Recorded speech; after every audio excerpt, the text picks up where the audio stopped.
Di balik setiap anime yang kita tonton, selalu ada satu pertanyaan sederhana. Cerita mana yang akan tinggal paling lama setelah layar dimatikan? Bukan soal seberapa besar ledakannya, seberapa kuat tokoh utamanya, atau seberapa viral judulnya, melainkan perasaan yang tersisa. Rasa terkejut, gelisah, terhibur, atau bahkan kosong, seolah dunia dalam anime itu masih bernafas di kepala kita. Daftar rekomendasi kali ini bukan sekedar kumpulan judul populer. Ini adalah potongan dunia yang berbeda-beda. Ada yang lahir dari kekacauan, tumbuh dari kemarahan, bergerak lewat sains, sihir, darah hingga kesunyian yang menghantui. Setiap anime membawa identitasnya sendiri. Ada yang berisik dan brutal, ada pula yang pelan namun menusuk dalam-dalam. Tidak semuanya nyaman ditonton, dan justru disitulah daya tariknya. Konten ini dibuat untuk kamu yang sudah lelah dengan cerita aman dan formula yang itu-itu saja. Untuk kamu yang mencari anime dengan karakter bermasalah, dunia yang tidak adil atau konsep yang berani mengambil resiko. Mungkin ada judul yang langsung terasa klik, mungkin ada pula yang membuatmu tidak nyaman. Tapi satu hal yang pasti, semuanya punya alasan untuk dibicarakan. Jadi sebelum kamu memutuskan tontonan berikutnya, tarik nafas sejenak. Karena bisa jadi, salah satu anime dalam rekomendasi ini bukan hanya menghibur, tapi mengubah cara kamu memandang sebuah cerita. Bayangkan seorang legenda dunia pembunuh bayaran yang kini lebih sibuk mengurus toko kelontong. Namun, saat masa lalunya mengetuk pintu, tinju dan peluru kembali berbicara. Sakamoto Days Part 2 hadir melanjutkan kekacauan penuh aksi, komedi, dan ketegangan yang menjadi ciri khas serial ini, sekaligus menaikkan taruhannya ke level yang jauh lebih berbahaya. Anime ini diproduksi oleh TMS Entertainment, studio veteran yang dikenal lewat konsistensi kualitas animasi dan koreografi aksi yang rapi. Dengan pendekatan visual yang dinamis dan ritme cerita yang padat, Sakamoto Days Part 2 terasa lebih percaya diri dalam mengeksplorasi dunia gelap para asasin, tanpa kehilangan humor absurd yang membuat Sakamoto Days berbeda dari anime aksi kebanyakan. Secara garis besar, Sakamoto Days Part 2 melanjutkan kehidupan Taro Sakamoto, mantan pembunuh bayaran terkuat yang memilih pensiun demi keluarga dan hidup normal. Namun, ketenangan itu kembali runtuh ketika organisasi-organisasi bawah tanah, pembunuh elit, dan konflik lama mulai bergerak. Ancaman yang datang kali ini bukan sekedar musuh kuat, melainkan sosok-sosok dengan ideologi dan metode yang jauh lebih ekstrim. Sakamoto dan timnya, termasuk Shin dengan kemampuan telepati, harus menghadapi pertempuran yang menuntut lebih dari sekedar kekuatan fisik. Yang membuat Sakamoto Days Part 2 terasa segar adalah caranya meramu aksi brutal dengan komedi situasional yang cerdas. Adegan pertarungan disajikan cepat, kreatif, dan penuh improvisasi, seringkali memanfaatkan benda sehari-hari sebagai senjata mematikan. Di sisi lain, interaksi antar karakter tetap hangat dan manusiawi, memberi jeda emosional di tengah intensitas konflik. Anime ini tidak hanya memamerkan siapa yang paling kuat, tetapi juga memperlihatkan konsekuensi dari kehidupan sebagai pembunuh bayaran. Dari segi narasi, Sakamoto Days Part 2 mulai memperdalam konflik dan karakter, memperluas dunia ceritanya tanpa terasa bertele-tele. Humor, aksi, dan drama berpadu dalam komposisi yang seimbang, membuat setiap episode terasa singkat dan memancing rasa penasaran. Pada akhirnya, Sakamoto Days Part 2 bukan sekedar lanjutan, melainkan peningkatan.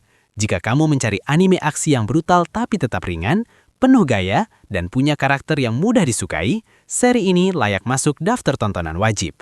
Dan begitu kredit episode berakhir, satu pertanyaan akan terus tersisa. Seberapa lama Sakamoto bisa mempertahankan hidup normalnya? Bagaimana jika rumus matematika tidak berhenti di atas kertas, tetapi hidup di atas piring panas yang mengepul aroma ambisi? Fermat Noryori membuka kisahnya dengan cara yang tidak biasa, tenang, intelektual, namun perlahan menusuk emosi penontonnya.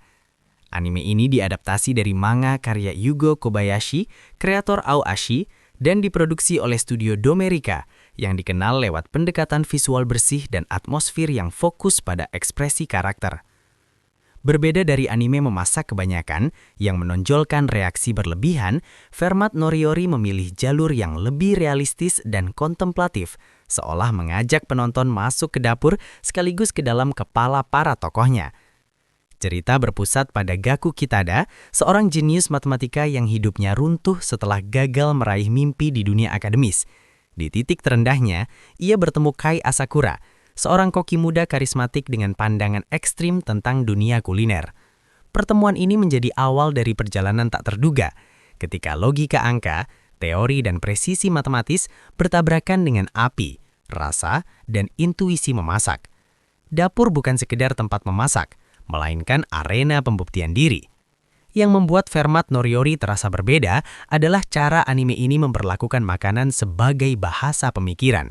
Setiap hidangan tidak hanya tentang rasa, tetapi tentang perhitungan, struktur, dan filosofi. Proses memasak digambarkan seperti menyelesaikan persamaan rumit, penuh trial and error, tekanan mental, dan kepuasan saat solusi akhirnya ditemukan. Konflik tidak selalu hadir dalam bentuk kompetisi keras, melainkan dalam dialog, tatapan, dan pertarungan ide antar karakter. Relasi antara Gaku dan Kai menjadi pusat emosi cerita. Dinamika mereka bukan sekedar mentor dan murid, melainkan dua individu dengan luka dan obsesi masing-masing. Anime ini perlahan membedah tema kegagalan, harga diri, dan pencarian makna hidup, tanpa perlu dramatisasi berlebihan. Ritmenya tenang, namun syarat ketegangan psikologis. Secara visual, Fermat Noriori tampil sederhana namun elegan. Detail makanan disajikan realistis, sementara pencahayaan dan framing membantu membangun suasana serius dan dewasa. Musik latarnya pun mendukung nuansa reflektif, membuat setiap adegan terasa lebih dalam. Pada akhirnya, Fermat Noriori bukan hanya tentang memasak atau matematika. Ini adalah kisah tentang menemukan kembali nilai diri ketika satu pintu tertutup, dan bagaimana gairah bisa lahir dari tempat yang paling tak terduga. Sebuah tontonan yang mungkin tidak berisik, tapi meninggalkan rasa yang lama di benak, seperti hidangan sempurna yang baru benar-benar terasa setelah suapan terakhir. Bagaimana jika pahlawan terkuat di dunia fantasi bukanlah sosok rupawan, melainkan pria dengan wajah yang bahkan dunia pun menolaknya? Busamen Gachi Fighter langsung menampar ekspektasi sejak menit pertama, brutal, sarkastik, dan tidak peduli pada standar heroisme yang biasa kita kenal. Anime ini merupakan adaptasi dari light novel Ugly Mark Epic Fighter karya Ryo Hiromatsu yang dikenal berani memelintir formula isekai klasik. Versi animenya diproduksi oleh studio White Fox, studio yang sudah berpengalaman menggarap cerita dengan sisi psikologis dan intensitas emosi kuat. Sentuhan ini terasa jelas dalam penyajian Busamen Gachi Fighter yang gelap, sinis, namun tetap memikat. Ceritanya mengikuti Shigeru Yoshioka, seorang pria dengan penampilan buruk yang sepanjang hidupnya diperlakukan sebagai lelucon. Suatu hari, ia terlempar ke dunia lain, namun alih-alih menjadi pahlawan idaman, ia justru mendapatkan kekuatan luar biasa dengan harga yang kejam. Dunia baru itu tidak memberinya simpati. Wajahnya tetap menjadi kutukan, meski kekuatannya setara monster. Dari sinilah perjalanan Shigeru dimulai, bukan untuk menjadi pahlawan yang dicintai, tetapi petarung yang bertahan hidup dengan caranya sendiri. Yang membuat anime ini terasa menampar adalah keberaniannya menyoroti diskriminasi, harga diri, dan amarah terpendam lewat balutan fantasi.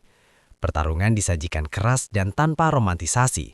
Darah, rasa sakit, dan keputusasaan hadir apa adanya. Namun di balik kekerasan itu, ada refleksi pahit tentang bagaimana dunia memperlakukan mereka yang tidak sesuai standar. Shigeru bukan karakter yang mudah disukai, tapi justru disitulah daya tariknya. Ia jujur, rusak, dan nyata. Narasinya tidak sibuk memanjakan penonton dengan humor ringan khas isekai. Sebaliknya, Busamen Gachi Fighter sering terasa dingin dan tidak nyaman, namun konsisten membangun ketegangan emosional. Interaksi antar karakter dipenuhi konflik kepentingan, rasa curiga, dan ego, membuat dunia fantasinya terasa kejam dan hidup. Secara visual, animasinya tegas dan fungsional, tidak berlebihan, namun cukup kuat untuk mendukung atmosfer suram cerita. Desain karakter yang tidak aman ditonton justru memperkuat pesan bahwa anime ini tidak berniat menyenangkan semua orang. Pada akhirnya, Busamen Gachi Fighter adalah tontonan bagi mereka yang lelah dengan pahlawan sempurna. Ini adalah kisah tentang kekuatan tanpa pengakuan, tentang bertahan di dunia yang menilai dari wajah, dan tentang amarah yang perlahan berubah menjadi tekad. Tidak nyaman, tidak manis, namun justru itulah yang membuatnya sulit dilupakan. Ketika dunia hancur, harapan tidak datang dari pedang atau sihir, melainkan dari satu kata sederhana, science. Dr. Stone, Science Future Part 2, kembali mengingatkan bahwa peradaban bisa runtuh dalam sekejap, namun membangunnya kembali adalah perjuangan panjang yang menuntut akal, keberanian, dan kepercayaan pada manusia itu sendiri. Anime ini merupakan kelanjutan dari seri Dr. Stone karya Riichiro Inagaki dan Boichi yang dianimasikan oleh TMS Entertainment, studio yang konsisten menjaga identitas visual dan ritme cerita sejak musim pertama. Disutradarai oleh Shinya Nino, cerita kali ini terasa lebih matang, baik dari segi skala konflik maupun bobot emosional yang dihadirkan. Secara cerita, Science Future Part 2 melanjutkan perjalanan Senku Ishibami dan kerajaan sains yang kini melangkah lebih jauh ke tahap peradaban modern. Fokus tidak lagi sekedar menyalakan kembali dunia, melainkan menentukan masa depan seperti apa yang akan dibangun. Teknologi baru, penemuan yang lebih kompleks, serta benturan ideologi antar manusia menjadi pusat konflik. Sains tidak lagi berdiri netral, ia menjadi alat, senjata, sekaligus harapan. Yang membuat bagian ini terasa berbeda adalah atmosfernya yang lebih serius dan strategis. Setiap eksperimen bukan hanya soal berhasil atau gagal, tetapi menyangkut nasib banyak orang. Ketegangan muncul bukan dari pertarungan fisik semata, melainkan dari perlombaan pengetahuan, keputusan moral, dan risiko yang menyertai setiap langkah maju. Senku tetap menjadi pusat cerita dengan kecerdasannya yang nyaris tak masuk akal, namun karakter pendukung kini mendapat porsi lebih kuat, memperkaya dinamika tim dan konflik batin. Secara visual, Dr. Stone masih mempertahankan gaya khasnya, warna cerah, ekspresi karakter yang ekspresif, dan presentasi sains yang mudah dipahami tanpa terasa menggurui. Penjelasan ilmiah disajikan dengan narasi ringan, membuat konsep rumit tetap terasa menyenangkan. Musik latar turut memperkuat rasa petualangan dan urgensi, seolah setiap penemuan adalah langkah kecil menuju kebangkitan umat manusia. Yang paling menonjol dari Dr. Stone Science Future Part 2 adalah pesan di baliknya. Sains bukan hanya tentang kecerdasan, tetapi tentang pilihan, tentang siapa yang mengendalikan pengetahuan dan untuk tujuan apa ia digunakan. Anime ini tidak kehilangan humornya, namun kini lebih berani mengajak penonton berpikir. Pada akhirnya, Dr. Stone Science Future Part 2 adalah pengingat bahwa masa depan tidak pernah datang dengan sendirinya. Ia diciptakan. Dan selama masih ada rasa ingin tahu, dunia selalu punya kesempatan untuk lahir kembali. Di dunia di mana bakat sihir biasanya tertentu oleh status dan usia, ada satu bocah bangsawan yang hanya peduli pada satu hal, menjadi penyihir terkuat demi kepuasan pribadinya. Tensei Shitara Dainana Ouji Datanode, Kimamani Majutsuo Kiwamema Season 2 kembali membawa penonton ke dalam petualangan sihir yang santai, absurd, namun diam-diam ambisius. Anime ini diadaptasi dari light novel karya Ken Kyusha dan ilustrasikan oleh Meru, serta diproduksi oleh studio Zumugi Akita Animation Lab. Season kedua melanjutkan pendekatan visual cerah dan desain karakter ekspresif yang menjadi ciri khas seri ini. Dengan pengarahan yang menekankan tempo ringan dan eksplorasi dunia sihir, anime ini terasa seperti hiburan lepas penat tanpa kehilangan substansi. Cerita berfokus pada Lloyd de Salom, seorang pangeran ketujuh yang merupakan reinkarnasi penyihir jenius dari kehidupan sebelumnya. Berbeda dari protagonis isekai kebanyakan, Lloyd tidak memiliki trauma besar atau ambisi menyelamatkan dunia. Ia hanya ingin mempelajari sihir, semua jenis, tanpa batas, tanpa aturan. Di season 2, ruang lingkup ceritanya melebar. Ancaman baru, eksperimen sihir yang lebih ekstrim, dan rahasia dunia magis mulai terkuak. Daya tarik utama season ini terletak pada kontras yang terus dipertahankan, tubuh anak kecil dengan kekuatan yang melampaui logika. Pertarungan sihir disajikan penuh kreativitas, seringkali berakhir cepat bukan karena strategi rumit, melainkan karena Lloyd terlalu kuat untuk standar dunia tempat ia hidup. Namun justru disitulah keseruannya. Anime ini tidak berusaha menciptakan ketegangan palsu, melainkan merayakan kebebasan eksplorasi kekuatan. Interaksi antar karakter juga terasa lebih hidup. Para pengawal, penyihir, dan bangsawan di sekeliling Lloyd berfungsi sebagai cermin reaksi penonton. Kagum, takut, sekaligus bingung. Humor hadir dari situasi, ekspresi berlebihan, dan ketidaksadaran Lloyd terhadap betapa tidak normal dirinya. Secara visual, Season 2 meningkatkan kualitas efek sihir dan koreografi pertarungan, membuat setiap mantra terasa memuaskan untuk ditonton. Musik latarnya ringan namun tepat sasaran, memperkuat nuansa santai namun fantastis. Pada akhirnya, Tensei Shitara Dainana OG Season 2 adalah tentang menikmati kekuatan tanpa beban. Bukan kisah pahlawan besar atau tragedi epik, melainkan fantasi sederhana tentang melakukan hal yang dicintai sampai batas tertinggi. Ringan, menyenangkan, dan mengejutkan. Sebuah hiburan yang tahu persis apa yang ia ingin tawarkan. Bayangkan dunia di mana alien, roh halus, dan remaja SMA hidup dalam satu garis kekacauan yang sama. Aneh, brutal, tapi anehnya sangat jujur.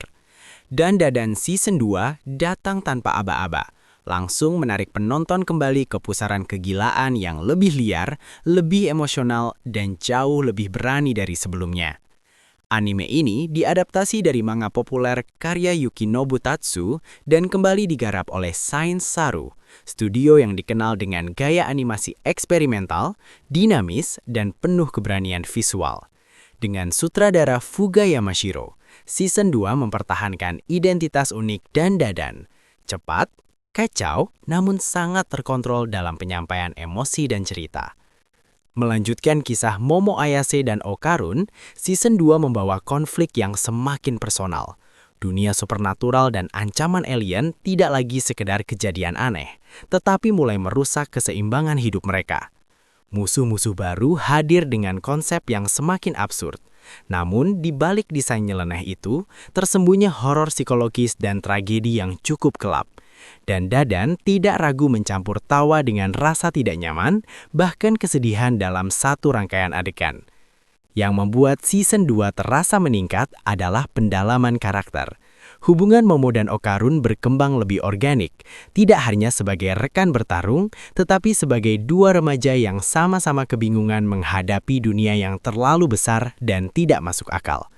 Emosi mereka terasa mentah dan jujur, membuat kekacauan supernatural justru terasa sangat manusiawi. Dari sisi visual, Dan Dadan Season 2 semakin liar.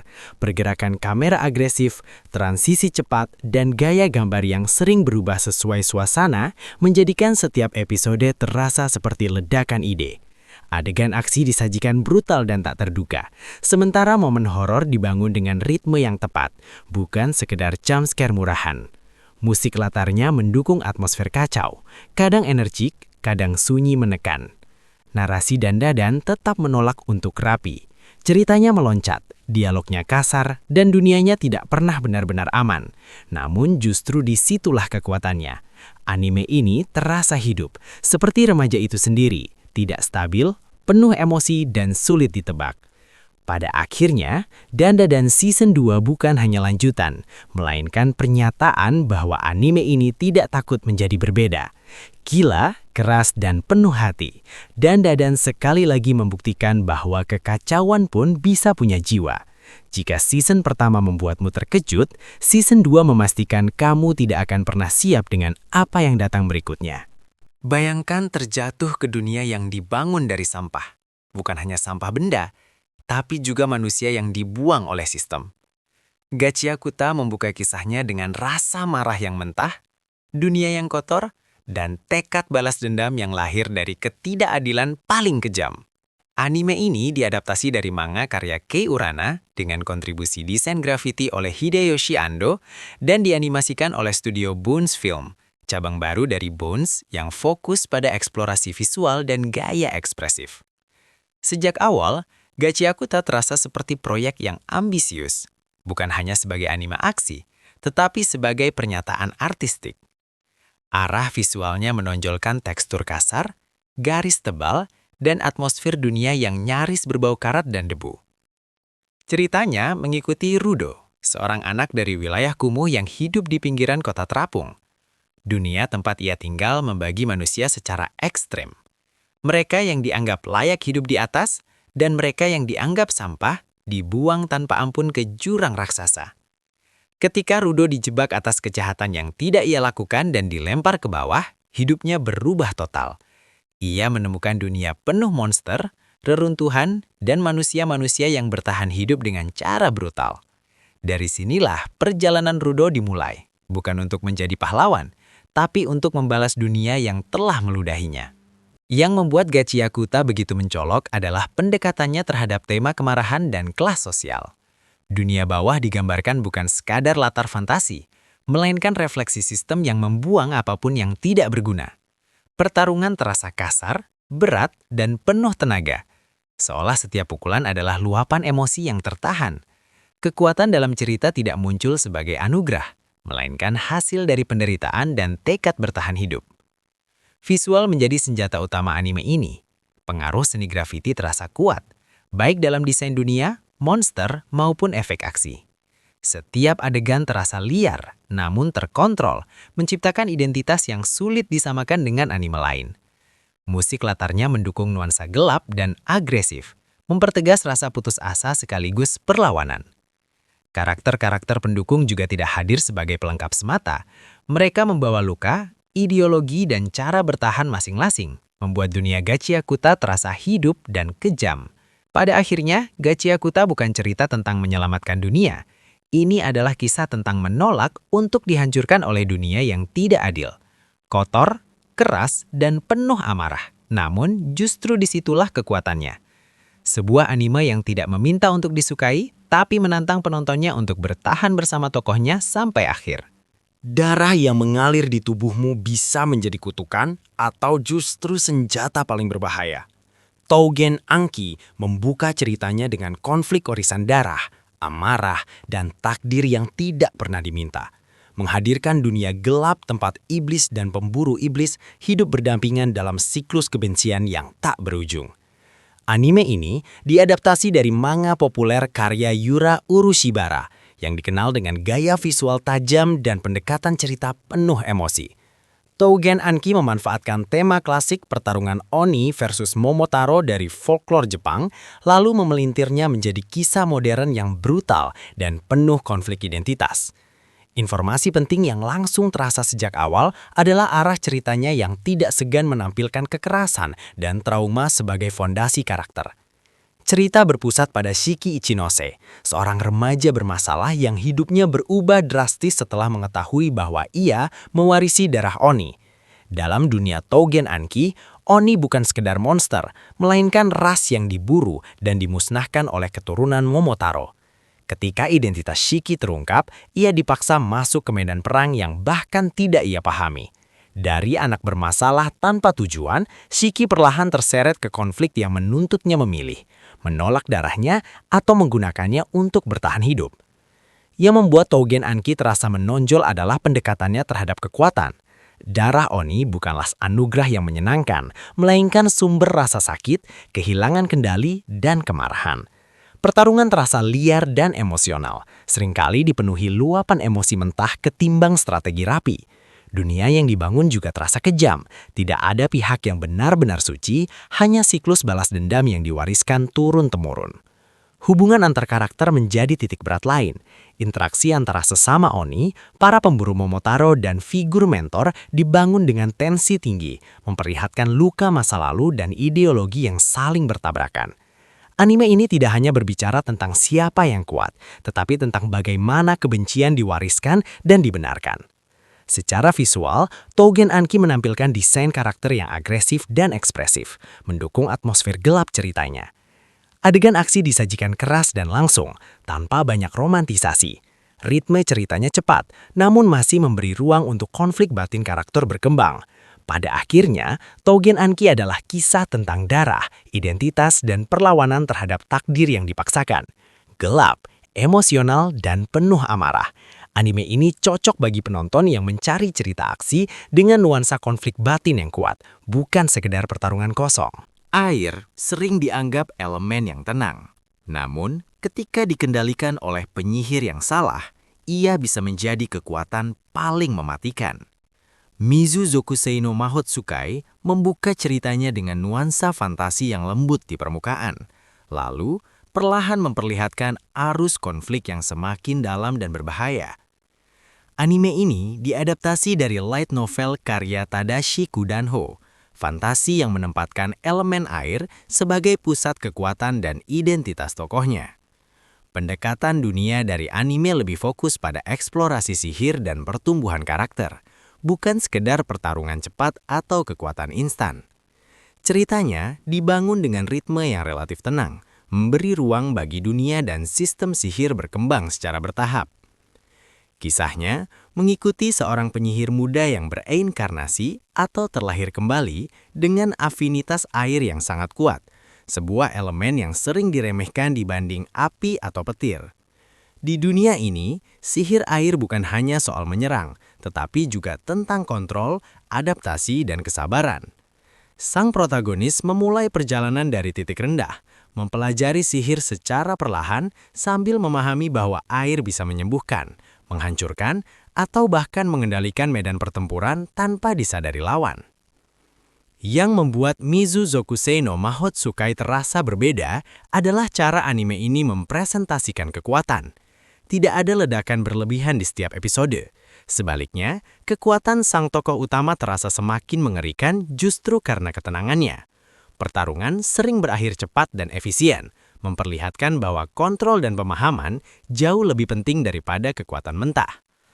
Pendekatan ini memberi sensasi dewasa dalam menonton anime fantasi. Interaksi karakter dibangun dengan suasana yang hangat namun tetap waspada. Hubungan dengan rekan perjalanan, petualang lain, maupun figur mentor memperkaya cerita tanpa harus memaksakan drama berlebihan. Dunia fantasinya terasa hidup, dari kota, alam liar, hingga struktur sosial yang mempengaruhi cara sihir dipandang. Secara visual, elemen air digambarkan dengan efek yang halus dan elegan. Aliran, kabut, dan gelombang sihir ditampilkan dengan kesan tenang namun berbahaya. Musik latarnya mendukung atmosfer reflektif, membuat anime ini terasa nyaman namun tetap menyimpan ketegangan. Pada akhirnya, Mizu Zokusei no Mahotsukai adalah kisah tentang kekuatan yang tumbuh diam-diam, bukan tentang menjadi yang paling mencolok, tetapi yang paling siap. Sebuah anime fantasi yang mengalir perlahan namun meninggalkan dampak, seperti air yang terus menetes hingga akhirnya mampu mengikis batu yang paling keras sekalipun. Ada sesuatu yang salah sejak musim panas itu dimulai. Bukan ledakan, bukan jeritan, melainkan keheningan yang terasa terlalu sempurna. Hikaruga Shindanatsu tidak membuka ceritanya dengan teror frontal, melainkan dengan perasaan ganjil yang perlahan merayap, membuat penonton sadar bahwa kehilangan paling mengerikan adalah yang datang tanpa penjelasan. Anime ini diadaptasi dari manga horor psikologis karya Mukumuku Ren, yang sejak awal dikenal karena pendekatannya yang sunyi, intim, dan menghantui. Hikaruga Shindanatsu sendiri bukan sekedar horor belaka yang hanya penuh dengan jump scare atau monster berisik. Ia bermain di wilayah ketidaknyamanan, rasa curiga, dan hubungan manusia yang retak secara perlahan. Fokus utamanya bukan apa yang menyerang, melainkan apa yang tersisa setelah sesuatu hilang. Cerita berpusat pada Yoshiki dan sahabatnya Hikaru, dua remaja yang tumbuh bersama di desa terpencil. Suatu hari, Hikaru menghilang di pegunungan, dan ketika ia kembali, secara fisik ia tampak sama persis. Namun, Yoshiki tahu bahwa temannya yang kembali itu bukan Hikaru yang ia kenal. Meski begitu, Yoshiki memilih untuk tetap bersamanya, memendam kebenaran yang mengerikan di balik senyum yang terasa asing. Kekuatan utama anime ini terletak pada atmosfernya. Desa kecil yang seharusnya damai berubah menjadi ruang penuh tekanan psikologis. Percakapan sehari-hari terasa berat, tatapan mata menjadi mencurigakan, dan keheningan justru menjadi ancaman terbesar. Horor tidak datang dari adegan brutal, melainkan dari pertanyaan yang terus menghantui. Jika seseorang yang kamu cintai kembali dengan wajah yang sama, apakah kamu berhak menolaknya? Hubungan antara Yoshiki dan Hikaru menjadi inti emosional cerita.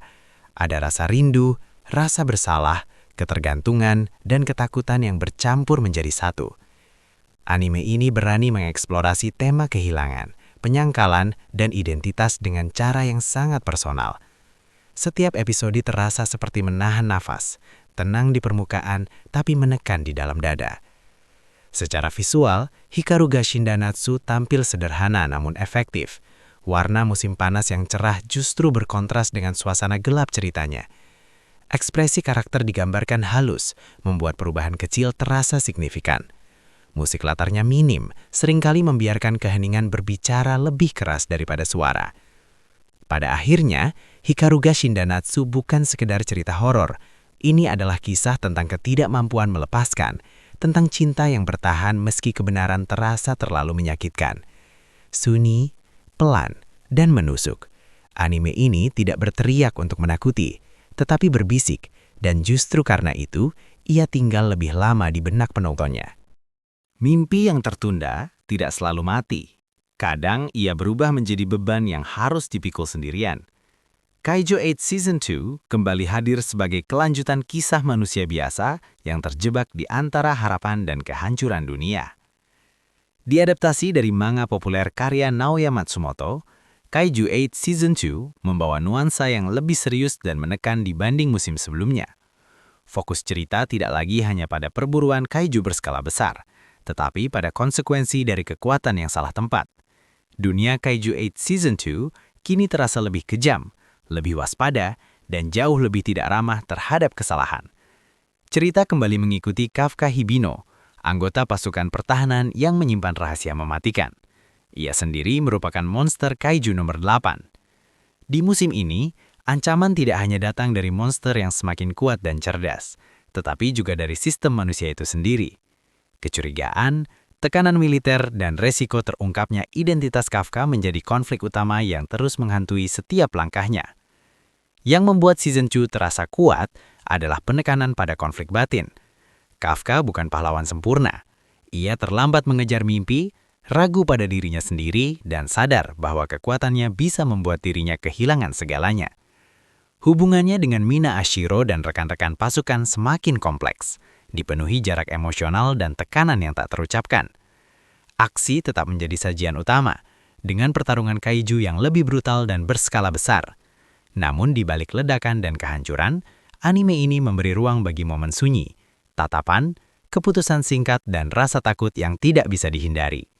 Sebagai honorable mention, Kaiju 8 Season 2 adalah pengingat bahwa menjadi pahlawan bukan soal kekuatan terbesar, melainkan tentang bertahan saat dunia mulai meragukan keberadaanmu.